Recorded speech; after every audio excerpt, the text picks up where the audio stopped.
Before we study transformations in detail, we might want to think about answering the question, why would we want to do this in the first place? What do transformations really do for us? And one way to answer this question might be to work through an example. Transformations basically take a parent function, a function of some sort, and transform it or modify it so that it becomes more useful for some other purpose. So an example would be, if we think about this guy here getting ready to throw a baseball, we know that it's going to follow the trajectory of a parabola. Okay, we know that from physics. And we're going to try to model that actual parabola function so that we could do something later on like finding the peak height, finding out how fast it's going, what angle it's flying at, and so forth, so that we could do some analysis on this guy's arm. So we're going to start with the x squared parabola that models projectile motion, okay, parabolic motion. And if we do that, if we graph x squared on this coordinate grid, we get this curve right here. And this looks nothing at all like the path of a baseball. For one thing, it appears to be upside down. And it also appears to be pretty narrow. What we want to do is to try to get this guy to throw the ball so that it peaks about 40 feet in the air and comes back down somewhere around 100 feet for distance. That's going to be a lot more realistic than anything that we see right now on this graph. So the first thing that we might want to do to our function x squared is simply to flip it over. We'll reflect it over the x-axis, and what we do to accomplish that is we multiply the whole thing by -1. So all of these positive values become negative, and that has the effect of flipping the graph over. So let me take this thing called a and make it -1.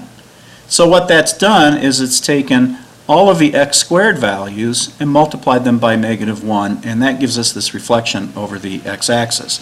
Now the x-axis is basically our ground level, so that's going to be our point of reference there. So now we have a trajectory that seems to be going in the right direction. The problem is all of the action seems to be taking place underground, and we certainly want to make this more realistic than that.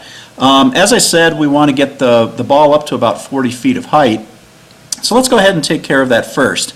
We can take this graph as it stands right now and shift it up 40 feet by adding 40 to each of the y values here. Okay, if I add 40 to this point right here at 0, 0, that's going to put that up here at 0, 40, and so on. And so I'm going to drag this slider out to k equals 40, and let's take a look at what that did. It added 40 to all of my x values, or my y values rather. So remember that the y value was modified also from the original x squared by multiplying by -1. That's what flipped the graph over. Now we're shifting it up by 40 by adding the number 40 to that result. So we can see over here the graph now at least is above ground, and it's hitting the height that we want to. Problem is, it's starting behind where our player is, and it's ending out here somewhere where it's probably going to land right on his toe. We want to try to get this thing moved out a ways and also stretched out. So let's go ahead and try to shift this graph out so that the peak of the throw is somewhere around here at 50 feet. So I'm going to take this slider H, and I'm going to go ahead and I'm going to slide this out to 50. So notice as I do that, it now subtracts whatever my H value is from my original X. And that has the effect of moving the graph to the right. So by subtracting 50 from X, I've shifted the graph to the right. Then I square it to get my parabola. I take the negative to flip it upside down so that it looks more like a thrown baseball, and I add 40 to get that up to a height of 40. One thing seems to be missing. We need to stretch this graph out. We need to expand it left and right so that it starts over here at our player and ends over here somewhere around 100. And I'm going to do that by changing this number, which we're calling B, and that number is going to be multiplying my x minus 50 here in order to stretch out that graph. So as I do that, I pick a smaller and smaller value of B, which makes the graph wider and wider. And we'll take a look later and see why B and H seem to act backward in here. But for right now, let's just see that this is modifying that value. And I'm going to go ahead and leave that right about there at 0.12. And now we can see that we've got a pretty realistic trajectory. If this guy throws the ball, it's going to follow this path and land out here somewhere around 100 feet after reaching a maximum altitude of 40. And so we can see that the 0.12 has multiplied this piece right here. We square the whole thing, flip it over, shift it up, and we've got ourselves a realistic trajectory. And one more thing, just to tie this back to a couple things that we have looked at previously, we can talk about restricting the domain of this function, our new transformed function, so that it becomes realistic.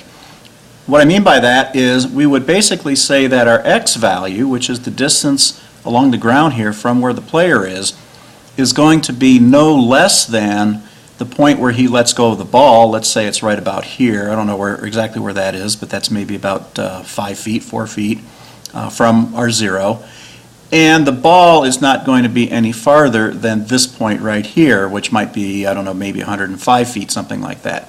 In other words, we're going to take this piece and cut it off the graph, and we're going to take this piece and cut it off the graph and keep just the part in between. This is called restricting the domain, and it's also another part of making a function more realistic for a situation than allowing these x values to go on forever, which of course makes these y values go back underground. So we would have to cut those x values off at those points.